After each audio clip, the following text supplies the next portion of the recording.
आपने Jalgaon sex scandal की बात कर दी, तो मुझे एक बार वो समझना है क्या है पूरा, and then we'll move forward and we won't talk about it.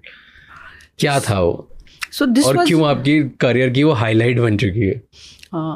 तो this was a typical case which caught public attention, क्योंकि इसमें जो 3 आरोपी थे, 2 तो सिटिंग म्युनिसिपल काउंसलर थे। ओके।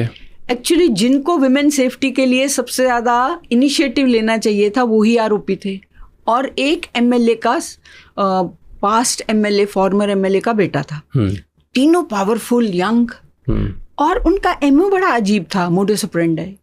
वो क्या करते थे, लोकल कॉलेज में एडमिशन ले लेते थे, तो उसकी वजह से उनको, ये देखो पुरानी बात है 94 की, लड़कियों के साथ इंटरेक्शन करने की मतलब वेन्यूज, और उन्हीं कॉलेजेस में कई बार उनको चीफ गेस्ट करके बुलाया जाता था। अच्छा। यू आर यंग, तुम्हारे पास पैसा है, तुम्हारे पास पावर है, तो लड़कियां अट्रैक्ट हुई तो पहले उनको मैरिज प्रॉमिस करो, देन सेक्सुअली एक्सप्लॉइट करो, और फिर उन्होंने ना, एक तिरुपति लॉज थी, वहाँ पे एक वीडियो लगा रखा था, that whole act of sexual intercourse वो रिकॉर्ड करो, फिर लड़कियों को ब्लैकमेल करो and force them to have sexual relationship with friends.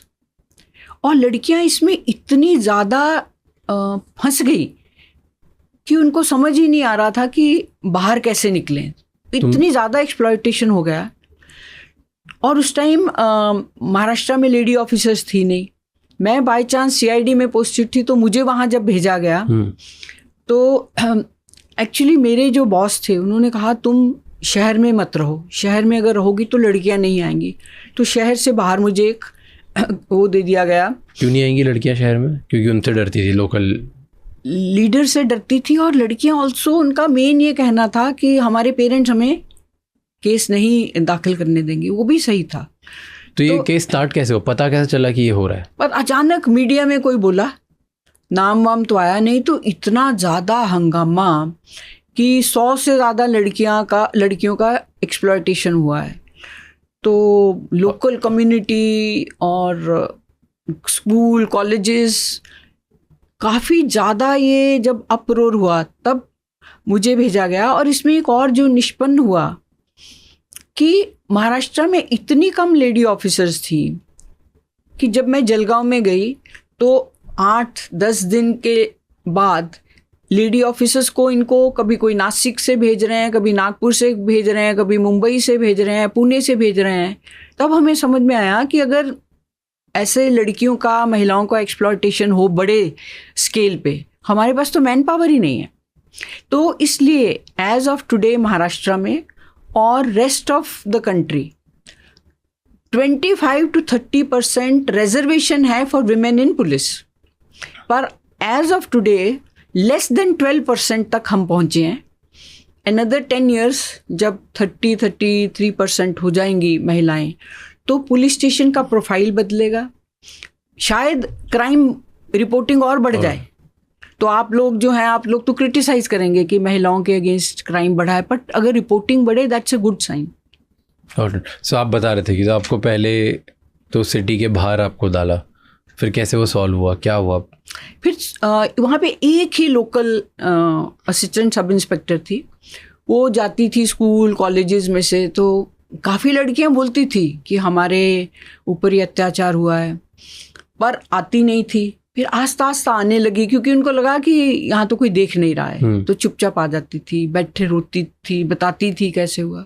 फिर भी only 12 girls give their complaint, बाकी आके रो के बता के कैसे उनको ब्लैकमेल किया गया ये यहाँ तक बोलती थी, पर केस नहीं देती थी। उदाहरण के लिए एक मेरे को जालना से लेटर आया, उसमें लड़की ने लिखा था, मुझे पता है आप लड़कियों को अप्रोच कर रहे हैं कंप्लेंट देने के लिए, मेरे साथ भी अत्याचार हुआ, मुझे ये भी समझ में आया है कि मेरी फ़ोटोग्राफ्स, वो उनकी नेकेड फ़ोटोग्राफ्स लेते थे और वो थी हमारे पास।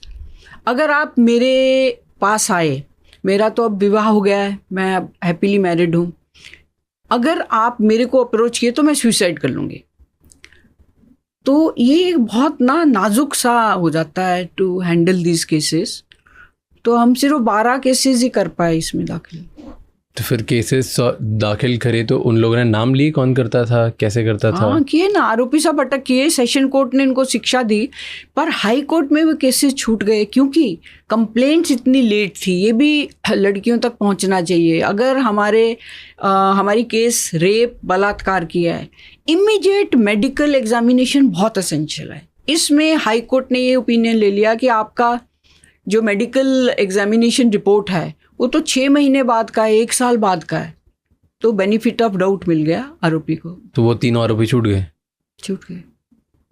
अच्छा, बाय द वे आज भी मेरे पे एक केस, उन्होंने फिर मेरे पे केस कर दिया, मेरे पे और ऑफिसर्स पे एक पेंडिंग है, फॉल्स एक्यूजेशन। 11 मार्च को मेरी वो थी, एविडेंस था जलगांव के पास एक जगह है Bhusawal, but luckily my prosecutor said कि आपको आने की जरूरत नहीं है। सो इतनी देर देखो केसेस चलते हैं। वो आज तक आप पे चल रहा है और वो तीनों छूट गए। तो आपको बुरा नहीं, तो ऐसे बुरा नहीं लगता, अजीब नहीं लगता, गुस्सा नहीं आता? आता है ना कि अगर वो 100 से ज़्यादा लोगों को एक्सप्लॉइट कर गए, आपके पास एविडेंस है, आपने प्रूफ कर दिया, उनको डाल दिया और उसके बाद भी वो छूट गए, तो गुस्सा भी आता है। अब क्या करें, this is life and this is happening to an IPS officer. Exactly, थोड़ा think of what happens to ordinary citizen. मैं कह रही हूँ राज, पब्लिक प्रेशर बिल्ड करो। We should have more investment in criminal justice system in the country. Thank you so much for watching this clip till the end. For more such amazing, insightful clips, please subscribe to our channel.